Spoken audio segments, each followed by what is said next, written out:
Hi, welcome to Inside Israel Teaching Fellows, Beer Sheva. I'm Miranda Bogan, and I work at MasaTlalim in North America, and I'm here with Kayla Gloverson, who's an Israel Teaching Fellow in Beer Sheva this year.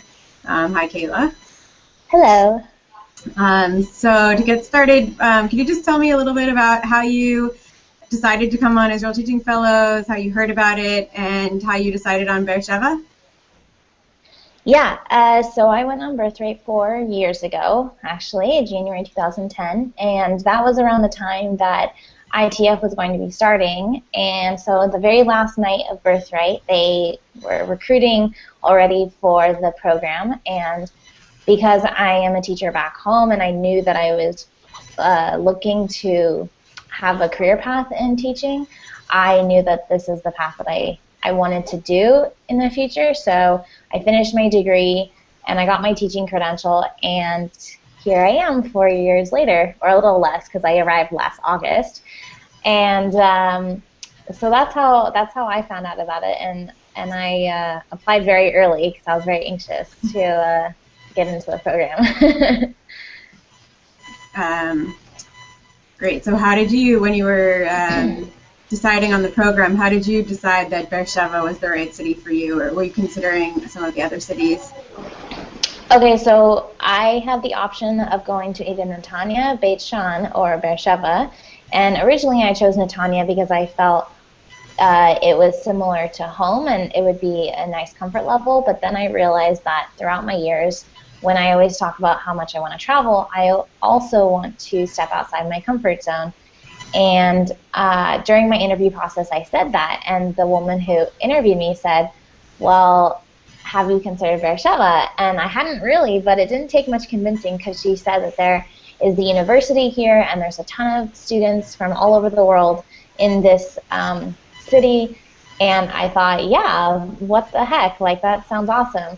And it proved to be really amazing. And I live by the beach back home, so I wasn't really sad that I was missing the beach for 10 months. Beer Sheva is definitely not by a beach. Even though they claim that there's some beach here, it's not a beach on my California standards.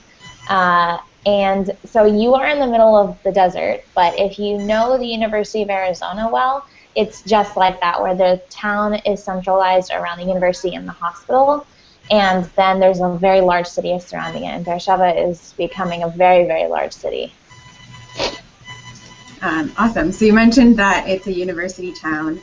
Can you talk a little bit about how that kind of affects your day-to-day life, you know, where you hang out, and what are some of your favorite things about living in Beer Sheva? Yeah, definitely. So because there's the university, we're meeting a lot of different students, and one of the cool opportunities we have in the ITF program here in Beer Sheva is a chevra, which means group, and we have an Israeli group counterpart where Israeli peers come to our meetings about once a month, and we get to learn a little bit about them, and they learn about our American culture. And then we are free to hang out with them outside of those meetings, and so far that's proven to be a really cool opportunity. And by doing so, we meet their friends, and so we meet at, you know, local bars or go to dinner or just, you know, hang out and watch a American sport game at their house, which is really fun because they like our sports. So I think that's been a really cool benefit of living here in the desert. Like, yeah, it takes a little bit longer to get to, you know, the other place like Jerusalem or Tel Aviv, but I really think it helps that there is the university town here, because not only are there families here because of our own students, but there's also students our age. Even though we're not students ourselves, we're teachers, but we also get to relax at nights or on the weekends and be with people our own age. And they are our own age because they went to the Army first, and then they went to university. So they're really like in their 20s, which is around our age. So it works out perfectly. Cool. Can you talk a little bit about what your school is like and what types of students you work with in Beer Sheva, and any particular challenges they face in that region of Israel? Yeah, so I work at Ben Gurion Primary, and I work with 3rd through 6th graders. And it's a very large school. It's also one of the most affluent schools here in Beer Sheva. There's 800 students there, and the teachers are awesome. A lot of them don't speak English, but of course the English teachers do, and some of the other teachers will speak to my co-teacher and I in English, but it does give us an opportunity to try to practice our Hebrew. And the students are really great. They think my co-teacher and I are celebrities, much like what you'll find in other cities. Whatever city you choose, you're going to be a celebrity in your school because it's just like the Americans. And they all fight to work with you in the school. And even when you don't work with certain groups, everyone starts to get to know you after a few months. So, you know, I still don't know half the kids names I work with. I still can't remember their names. But the kids who I don't work with, everyone's, you know, saying hi to you in the hallway, so it's really great. The students' academic level in terms of English, they range anywhere from 3rd graders to being fluent in English to 6th graders being fluent to both 6th and 3rd graders barely being able to say, hello, teacher, good morning. You know, and a lot of times they're just mimicking a lot of things. They don't really actually know what they're saying. So it's definitely a challenge, I think, especially with my 4th graders who I do pull out of class. And if they don't know what I'm saying, I've definitely had to rely on my Hebrew skills that I've been learning while here to communicate with them with directions. And it for the most part, like, it obviously goes okay. So it helps me with my Hebrew, but it's also really fun to work with my older kids who can speak fluently to me, and the lesson goes a little bit more smoothly, and we can accomplish a lot more. I also volunteer with high schoolers every Thursday, and so their levels can range anywhere from how my 3rd graders talk to being completely fluent, and a lot of them are actually Russian, and they only got here 2 years ago. And it's amazing how much English they've picked up, so they actually know more English than Hebrew, which is really interesting. But they're fantastic to work with. I don't actually work with high schoolers back home. My credential is for elementary students. So I was pretty hesitant when I got chosen to work with high schoolers, but it's actually been quite fantastic. And they're a lot of fun to just talk with, because that's all we're really doing is hanging out with them and being that peer buddy and getting them to be like verbally talking in English. And it's a lot of fun to go there after school on Thursdays. Can you talk a little bit about what the group is like in Beer Sheva, maybe what your housing is like, and, you know, any characteristics that you've seen that have helped people succeed in Beer Sheva specifically? So there are 24 of us here in Beer Sheva. It's one of like the largest cohorts. I think Netanya has about 27. And so that can definitely be an advantage in the beginning, because you have a group of Americans to kind of lean on, because you're all going through the same thing. I think it's definitely, as my suggestion, to make sure that you're making friends with people outside of the group, whether that's Israelis or just people who do live here in Beer Sheva, because it can definitely feel like you're just living in America if you stay within this group. We live in a very new apartment building. It's considered also a hotel because there's a ton of different bar mitzvahs or wedding receptions that go on in the breakfast hall downstairs. But there's a majority of the students like live in this building, and it's very, very near campus, and it's a very like centrally located kind of area. It is actually in a poor neighborhood, but I think that is a very humbling thing for most of us, because we all come from pretty privileged like households back home, and to, you know, be in this huge tower in the middle of this pretty rundown neighborhood really humbles you a lot, and especially from someone who works in a very affluent school and all I have to do is cross a bridge and go into this beautiful neighborhood. It definitely puts things into perspective. In terms of the group, we all range in areas of life.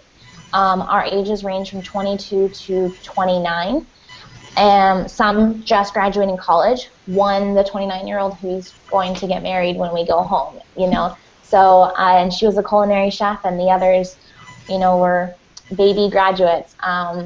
And So it's really fascinating to hear everyone's stories because we are literally 24 different people. The very, very diverse. I know every person is different, but there is not one person who I feel looks or acts the same as another person. And so, you know, we all get along for the most part quite well, and we all kind of lean on each other.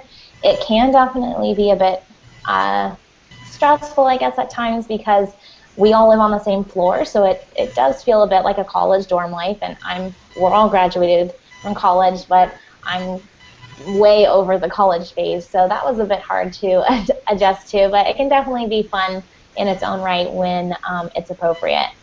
But overall, we have staff in the building who are great to us.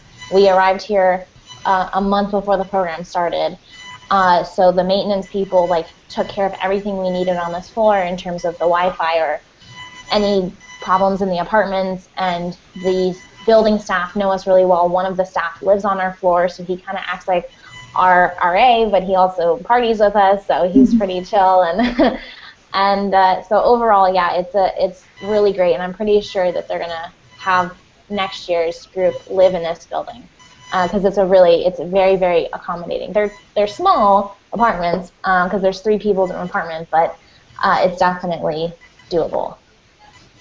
Cool. So you're in Beer Sheva, and it's a little bit further from the center than the other cities, but do you feel like you've had a chance to explore the country? Like, what are you doing on your weekends? How are you spending your time? For sure.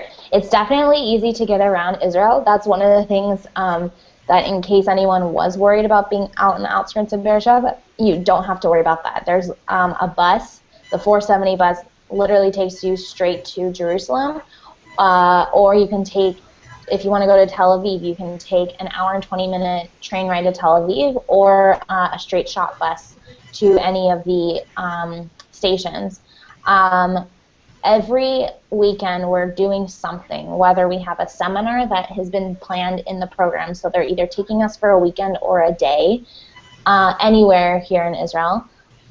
We have trainings every month where we go an hour, a little less than an hour outside of Beer Sheva.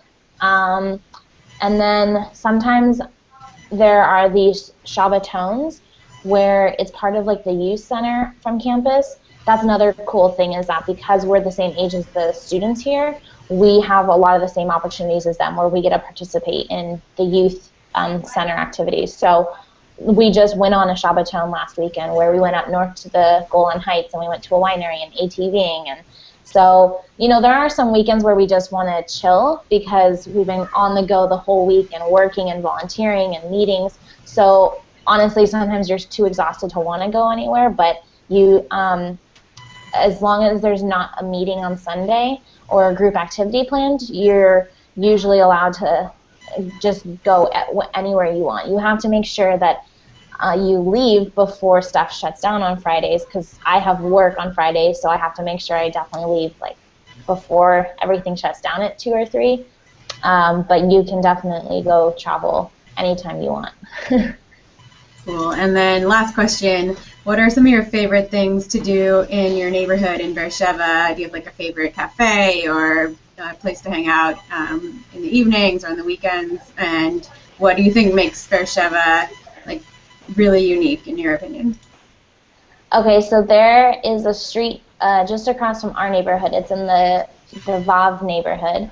And there's a strip where there is a cafe and several different restaurants. And so there's one restaurant where it's called Big Kahuna Burger. So if you really like burgers, go there. I'm definitely thinking of going there soon. There's a pasta place right next door to it, and we're all obsessed with it. Right across the street from it is Ringelblum Cafe. The street is called Ringelblum, so the cafe is called Ringelblum Cafe.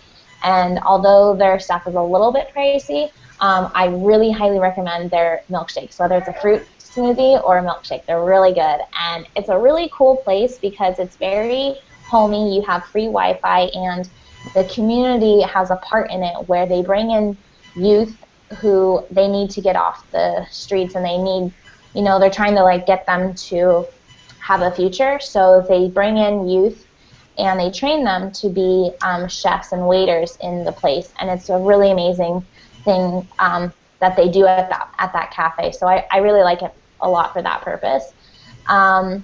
There's a ton of different bars in this area. My favorite bar is called Coca's, where it has an inside place if you want to have like a very, very quiet and intimate conversation with one or two people, or there's an outside place where there's a covering, kind of like a sukkah, but like it's outside, and there's a tree like in the middle of this thing, but it's huge, and there's couches, and there's a bar there. There's bars both inside and outside, and it's just a really like chill atmosphere. And we went there like the second week we arrived here. Of course, we seem like obnoxious Americans, but everyone loved it. And now it's just like we're one of the people, so